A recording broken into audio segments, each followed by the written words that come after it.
আসলে ভাই আইফোন তো দামি জিনিস, সাবধানে ব্যবহার করাটা উচিত। আমি ওসি মোহাম্মদপুর থানা।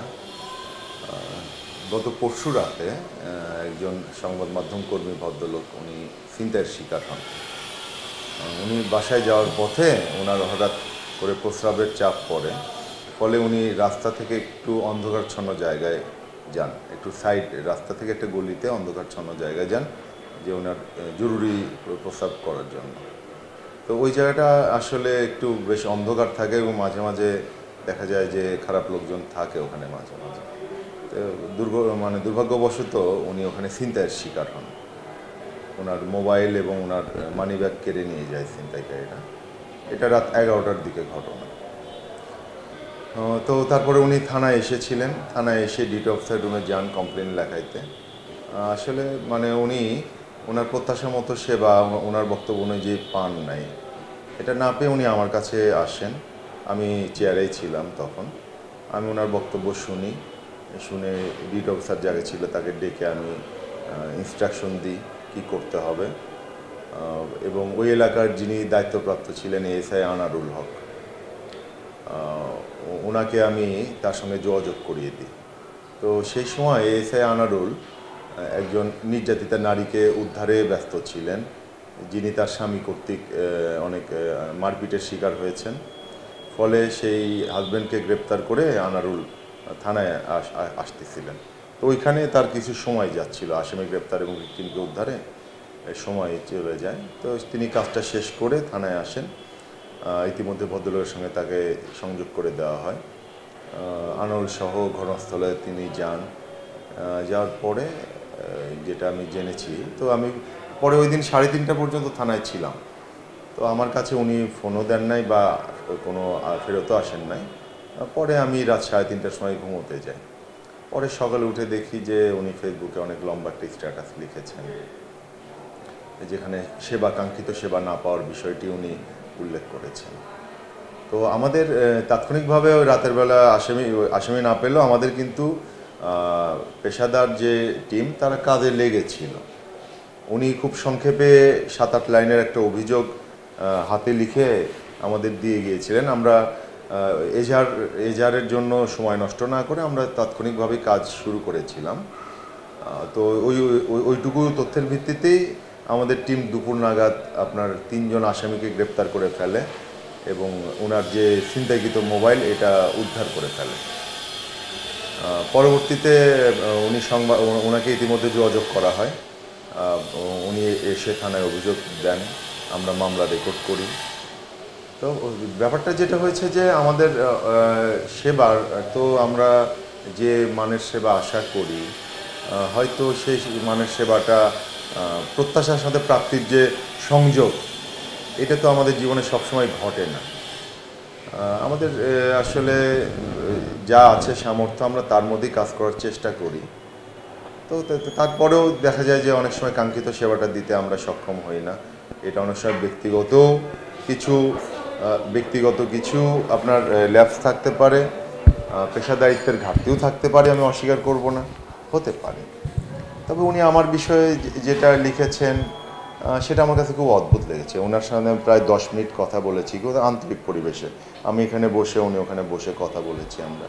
যে আসলে এখানে দুটা পার্ট আছে। কথা আসলে তো সত্য আর অসত্য আর অর্ধসত্য। অর্ধসত্যটা কিন্তু অসত্যের চাইতে ভয়ঙ্কর, কারণ এর মধ্যে সত্যের একটা ফ্লেভার থাকে যেটাকে দেখতে মনে হয় সত্যের মতো। তো আমরা এই জায়গাগুলোতে আমাদের খুব আমরা বিভ্রান্ত হই, অর্ধসত্যে বিভ্রান্ত হই। মিথ্যা কিন্তু বিভ্রান্ত করে না, মিথ্যা খুব দ্রুতই স্বরূপে চলে আসে, কিন্তু অর্ধসত্যটা ভয়ানক জিনিস। তো ওনার যেটা হয়েছে সেটা হলো উনি অর্ধসত্যটা একটু ফেব্রিকেট করে উনি লিখেছেন। কেন লিখেছেন জানি না। সত্যটা হলো এই যে ওনার যে মোবাইলটা ছিনতাই হয়েছিল সেটা কিন্তু দামি মোবাইল না, খুব বাংলাদেশের বিচারে, বাংলাদেশের মানদণ্ডে খুব দামি মোবাইল না। ফলে আমি যদি তর্কের খাতিরে ধরেই নিই যে ওনাকে আমি কটু কথা বলেছি, যদি মনেও হয় যে এটা বলে আমার জায়গাতে যদিও বলার কথা না, ধরেও নিই বলেছি, কিন্তু তাতে যুক্তি থাকতে হবে। যে আপনার মোবাইলটা যদি দামি না হয় তাহলে আমি আপনাকে কেন বলবো যে আপনি দামি মোবাইল ফোন ব্যবহার করছেন। যুক্তি আছে কিনা কথার বলেন? বিষয়টা আসলে এই জায়গায় না, সমস্যা হলো যে ওনার সাথে যেহেতু আমি খুব হৃদ্যতাপূর্ণ পরিবেশে কথা বলছিলাম, উনি খুব মন খুলে উনি কথা বলছিলেন আমার সাথে। তো উনি গল্প করতে করতে একসময় বললেন যে ভাই, গত বছর টাউন হল বাজার এলাকা থেকে আমার একটা আইফোন পকেট মার হয়ে যায়, চুরি যায়, তার পকেট থেকে চুরি যায়। এটা উনি আমাকে যখন বললেন, তো আসলে তো একটা মানুষের সাথে কথাতে ইন্টারাকশন হতে হয়। আমি আপনার সাথে কথা বলছি, শুধু হুম হুম হুম হুম করে যাব, বিষয়টা তো এরকম হলে আপনি কিন্তু ইনসাল্টেড ফিল করবেন, তাই না? যে আমি বোধহয় আপনার কথায় গুরুত্ব দিচ্ছি না। তো আমি যেহেতু তার সাথে ইন্টারাক্টিভ কথা হচ্ছিল, তো আমি তখন ওনাকে বলি যে আসলে ভাই, আইফোন তো দামি জিনিস, সাবধানে ব্যবহার করাটা উচিত। কথাটা আসলে এইরকম ছিল। হ্যাঁ, আমি কিন্তু বলেছি যে দামি জিনিস সাবধানে ব্যবহার করা উচিত, সেটা কিন্তু ছিনতাই প্রসঙ্গে না। এটা হলো 1 বছর আগে ওনার মোবাইল চুরি গেছে, সেটাকে ওনাকে একটা সান্ত্বনামূলক কথা বা সাজেশনমূলক কথা, যে ভাই দামি জিনিস যেটা আপনার চুরি গিয়েছে, এটা সাবধানে ব্যবহার করাটা ভালো, উচিত, এরকম। তো এইটা উনি ফেব্রিকেট করে উনি অনেক বড় একটা লিখলেন, লিখে তার মধ্যে এখানে ওসিকেও জড়ায় দিলেন যে ওসি তার সাথে এইভাবে। কিন্তু বিষয়টা এরকম না, এটা হলো অর্ধ সত্য হয়েছে ভাই, সত্য না। না, এসআই জসিম ছিলেন ডিউটি অফিসার। জসিমের বিরুদ্ধে অভিযোগ করেছেন যে তাকে কলম দেন নাই, কাগজ দেন নাই, এরকম অভিযোগ লিখেছেন। আমার যদ্দূর মনে আছে আর কি, আমি পড়েছি স্ট্যাটাসটা। তারপরে কোনো একজন কনস্টেবল তাকে নাকি বুকের বোতাম লাগাতে বলেছেন। হ্যাঁ, তো এই বিষয়গুলো আমাদের কর্তৃপক্ষ খুব সিরিয়াসলি নিয়েছেন। আপনি জেনে খুশি হবেন যে বাংলাদেশের যত প্রতিষ্ঠান আছে, বাংলাদেশ পুলিশ বাহিনীতে ডিসিপ্লিনের ব্যাপারে খুবই কড়াকড়ি। আমাদের ডিসিপ্লিনের ব্যাপারে, মানুষের সাথে বিহেভের ব্যাপারে যদি কোনো ত্রুটি পাওয়া যায়, কর্তৃপক্ষ আইনগতভাবে খুব কঠোর ব্যবস্থা নিয়ে থাকেন, যেন সবাই সাবধান হয়। শাস্তিগুলো এমন দৃষ্টান্তমূলক হয় এবং সার্কুলেট করা হয় যাতে করে, যেহেতু আপনি জানেন যে প্রায় 2,20,000 লোকের একটা বাহিনী, বিশাল বাহিনী, 100% লোক যে খুব পেশাদার হবে এটা তো কখনোই হয় না। বাড়ির 5টা ভাই থাকলে 5টা ভাইও তো অনেক সময় একই রকম হয় না। তো 2,20,000 লোকের বাহিনীতে সবার স্ট্যান্ডার্ড সমান হবে এমন না। যদি কারো ত্রুটি বিচ্যুতি থাকে, সে অনুযায়ী ব্যবস্থা গ্রহণ করা হয় পুলিশ। অলরেডি এটা পোস্ট হওয়ার সঙ্গে সঙ্গে পুলিশের সর্বোচ্চ মহল থেকে এই বিষয়টাকে খুব গুরুত্বের সাথে দেখা হচ্ছে। তাদের বিরুদ্ধে অলরেডি ব্যবস্থা গতকাল থেকেই শুরু হয়েছে, তাদের বিরুদ্ধে তদন্ত শুরু হয়েছে। আইনগতভাবে যার বিরুদ্ধে দোষ প্রমাণ যাবে, আমার বিরুদ্ধেও দোষ প্রমাণ পাওয়া গেলে আমার বিরুদ্ধে ব্যবস্থা নেবে, এতে কোনো ছাড় দেওয়া হয় না। আমরা মানসিকভাবে সবসময় রেডি থাকি যে ভুল করলে পানিশমেন্ট পেতে হবে, এটা আমরা মানসিকভাবে সবসময় রেডি থাকি। এ বিষয়ে আমাদের বাহিনী কোনো রকমের ছাড় দেয় না। আচ্ছা, আমি কয়েকদিন আগে গুগলে সার্চ করলাম, খুব ভয়ে ভয়ে সার্চ করলাম যে বাংলাদেশের সবচেয়ে অপরাধপ্রবণ থানা কোনটা। তো গুগল দেখালো যে ঐতিহ্যগতভাবে মোহাম্মদপুর থানা বাংলাদেশের সবচেয়ে অপরাধপ্রবণ থানা। তা আমি আসলে 11 মাস হলে এখানে ওসি হিসাবে আছি, আমি ইতিহাসটা নিয়েছি। তা আমি দেখলাম প্রায় 4 দশক ধরে, 40 বছর ধরে মোহাম্মদপুর ডিএমপিতে অপরাধের শীর্ষে। মোহাম্মদপুর সবসময়ই ভৌগোলিক কারণে বলেন, সামাজিক কারণে বলেন, অবস্থানগত কারণে বলেন, রাজনৈতিক কারণে বলেন, সব কিছু মিলে একটা জটিল পরিস্থিতি এখানে বিরাজ করে। এখানে মানে মানুষের অনেক ধরনের ডাইভার্সিটি আছে। সারা দেশের বিভিন্ন এলাকার লোকজন মোহাম্মদপুরে থাকে। কিছু এলাকার লোকজন আছে যারা অঞ্চল ভিত্তিকই কিছুটা অপরাধ প্রবণতা তাদের মধ্যে, পূর্বপুরুষদের মধ্যে রয়ে গেছে। এটা তারা জেনেটিক্যালি তাদের জিনটা শরীরে বহন করছে। তারপর আপনি জানেন যে মোহাম্মদপুরে জেনেভা ক্যাম্প আছে। জেনেভা ক্যাম্প ছাড়াও আটকে পড়া পাকিস্তানিদের আপনার আরও 2টা ক্যাম্প আছে, কৃষি market camp, town hall camp. তো এই 3টা ক্যাম্প মিলে প্রায় 1 লক্ষ লোক শুধু অবাঙালি সম্প্রদায়ের বসবাস করেন। ইনাদের ভালো কোনো জীবিকার ব্যবস্থা নাই, ইনারা খুব মানবতর জীবনযাপন করেন।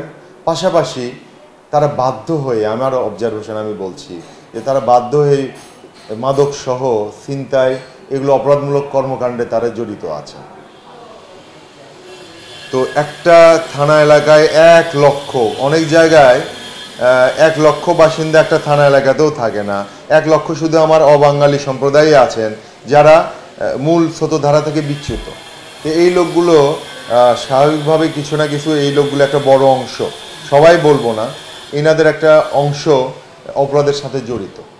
তো এটা একটা বড় সমস্যা, যেটা আসলে শুধু আইন শৃঙ্খলার বিষয় না, এটা রাষ্ট্রীয় পলিসির বিষয় আছে, এখানে মানবিক বিষয় আছে, তাদের রুটি রুজির বিষয় আছে। এটা সলভ করতে গেলে শুধু গ্রেপ্তার বড় কথা না। জেনেভা ক্যাম্পে অনেক আসামি আছে যার নামে 20টা মাদকের মামলা আছে, মানে 20 বার পুলিশ তাকে গ্রেপ্তার করেছে, সে আবার জামিনে এসেছে, আবার মাদক ব্যবসায় জড়িয়ে পড়ছে। আপনি এটা কি বলবেন? এই লোকটা আসলে সে কোনো ওয়ে খুঁজতে চায় না বা পায় না, এর মধ্যে কিছু একটা হবে যে তার বিকল্প কোনো ওয়ে নাই, সে যায় আবার এসে মাদক ব্যবসা করে। তো এই জেনেভা ক্যাম্পের সিনারিওটা এরকম। আপনি রায়ের বাজার কেন্দ্রিক যদি দেখেন, এক একটা আসামির 8টা 10টা ছিনতাই মামলা আছে, তারা যায় 2-3 মাস থাকে, 1 মাস 1.5 মাস থাকে, কেমনে কেমনে জামিন পেয়ে আবার চলে আসে, আবার ছিনতাই করে। এমন আসামি পেয়েছে যে 3 মাস আগে ছিনতাই করা গেলে হাতে নাতে ধরা পড়ছে, জামিন পেয়ে এসে পরদিন আবার ছিনতাই করতে ধরা পড়ছে, পরের দিন জামিন পাইছে আগের দিন, পরদিন আবার ছিনতাই ধরা পড়ছে। মানে সে হ্যাবিচুয়াল অফেন্ডার, সে পেশাদার অপরাধী। এই লোকগুলো কোনো মতে ভালো করাটা আসলে, তো পুলিশ তো ভালো করতে পারে না, আমরা আইনের প্রয়োগের মাধ্যমে আদালতে পাঠাতে পারি, কিন্তু এর সামাজিকভাবে আসলে সামাজিক সচেতনতার দরকার। সামাজিকভাবে যদি উদ্যোগ নেওয়া না হয় তাহলে অপরাধটা আসলে নির্মূল করা যাবে না, কমানোটাও ডিফিকাল্ট। আর আপনি জানেন যে মোহাম্মদপুর থানা ডিএমপির সবচেয়ে বড় থানা, প্রায় 15 লক্ষ লোক বাস করে। আপনার বাংলাদেশের অন্তত মেহেরপুর চুয়াডাঙ্গা জেলার 2টা জেলা মিলে এই পরিমাণ হয়তো লোক আছে। আপনি তথ্য দেখে নেবেন যে 2টা জেলার সমপরিমাণ লোক আমার প্রায় একটা থানায় বসবাস করে। সেই তুলনায় আমার জনবল খুবই অল্প। একটা জেলায় 2000-2500 পুলিশ থাকে এক একটা জেলায়, তাহলে 2টা জেলায় 5000 পুলিশ আছে। আমার এখানে 200-র মতো পুলিশ আছে, মানে আমি 200 পুলিশ নিয়ে 15 লক্ষ লোকের সেবা দিচ্ছি। তো স্বাভাবিকভাবে কাঙ্ক্ষিত সেবাটা এখান থেকে দেওয়াটা আসলে দুরূহ। যত বেশি জনবল পাবো আমি ইনশাল্লাহ তত বেশি সেবা দিতে পারবো। আমরা সেবার মানসিকতা নিয়ে কাজ করি, কিন্তু লিমিটেশনস তো আছে। আসলে একটা মানুষ তো 24 ঘন্টা কাজ করতে পারে না, তার তো 6 ঘন্টা ঘুমাইতে দিতে হয়। কিন্তু এখানে কাজের যা ভলিউম, দিন যদি 48 ঘন্টার হতো তাহলে হয়তো সম্ভবত এই জনবল দিয়ে কাজ করার, যে একটা মানুষ যদি 48 ঘন্টা কাজ করতে পারতো মানে একটা দিনে, তো এটা তো আসলে বাস্তবিকে সম্ভব হয় না। তো আমরা এই সীমিত সাধ্যের মধ্যে চেষ্টা করে যাচ্ছি, তারপরেও আমাদের ভুল ত্রুটি থাকতে পারে, আমরা সেগুলো সংশোধন করব। আসলে তো রিফ্লেক্ট না হলে তো বোঝা যায় না। একটা রিফ্লেকশন আসছে, আমরা আমাদের বিচ্যুতিগুলো মেরামতের চেষ্টা করছি, ইনশাল্লাহ আমরা আরও ভালো সার্ভিস দেবো। আমরা মনোবল হারাই না, আমাদের ভুল আমরা শুধরে আবার জনগণকে সেবা দিই।